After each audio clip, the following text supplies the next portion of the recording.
A beautiful question we received from our question box, and here it is. What is your secret sauce to messaging on social media? Let's talk about it. I get it. There's so much information out there. Sometimes you can feel like a robot copying everyone else. Sometimes you put something in, AI and ChatGPT and you're like, I sound even more like a robot now and I sound so generic, and it can be so hard to find our authentic voice, our authentic messaging. It can be so awkward. It can also be a real brain ache, a real headache to try and figure out how to word things correctly, how to articulate what it is that we really do. I believe really good messaging comes from three things. One is taking the space and time to really get to know who it is you're serving, and not just know it and write out some generic answers somewhere, but keeping a document and maybe even giving that document to AI and seeing if they can help you improve it and articulate it more.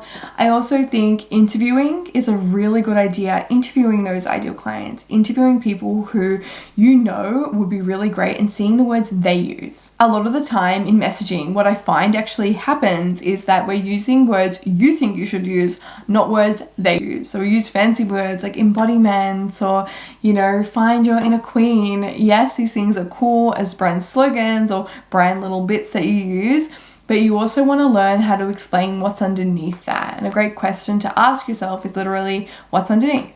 What's the underneath of the underneath of the underneath? So you can get to those core bits that really resonate. I also feel like taking the time to really do this and not rushing this step. So not jumping from like, I know I need to do it, so I'm just going to slap it together, to actually putting some really good time and focused energy toward this. What I found last year was that I was always reinventing. Every day I felt like I had to reinvent, I had to rethink of what to talk about. I had to be like, how do I say this and what do I do? And then when I created myself a one document plan that had the key things I wanted to say in the key ways, what happened is every time I went on Instagram or social media or YouTube and I had to explain something, instead of being like, how do I say all this? I was able to go to the document and tie it back to what my brand is about. I also got better at talking in my tone of voice, in my style, with my humor and my jokes.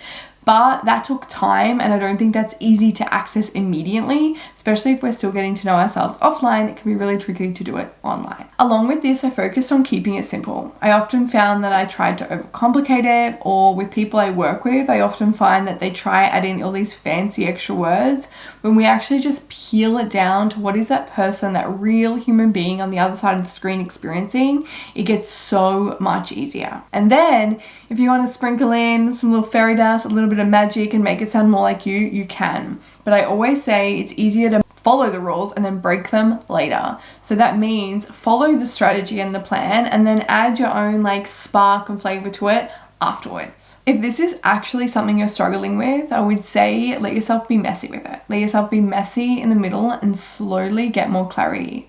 Pick your core 3 things you want to talk about on repeat, no more. Doesn't need to be more than 3, and circulate between explaining those 3 things in different ways. That is probably the best bit I could give you from this whole video. And remember that it's okay to just try things on and see what lands and see what words and sentences and phrases actually really work and stick with your audience. Remembering too, and I find this part really, really fascinating when it comes to business, there's waves of consciousness, right? You probably notice now the word nervous system is more well received online. Other words are more well received, but there was a point in time where if we describe something as nervous system, people were like, I don't know, I don't want that, I don't care, I don't even know what that is. But now there's more of this talk of oh, I want a regulated nervous system. Do I think we should just rely on that word alone? No, I think we should explain what that means. When your child is crying and screaming at you, you can find your center and your calm. You can be the parent you always wanted to be. See how that language is really specific. If it was health, you can go really specific to, instead of wake up with energy, or that's not bad, I don't mind that, but just have more energy. It could be, waking up without an alarm at a time that feels really good to you. Waking up before your kids so you have time to blah, blah, blah. Waking up feeling like you have the energy of your 20s. So we're trying to go deeper, but not in a way that feels cookie cutter generic. You're just trying to relate to them. But what is actually happening underneath for them? What is their actually real life experience? So my love, I hope you give some of this a go, or at least helps you connect back into what is your messaging and allowing the process to finding it to be messy. This process really does take weeks, I think, and really allowing yourself to be in it is super, super important. If you want more prompts and content just like this, you can jump into our mailing list, the first link below, and we'll send out delicious, juicy things right to your inbox so you can actually have the support you need to bridge the gap from where you are now to where you desire to be.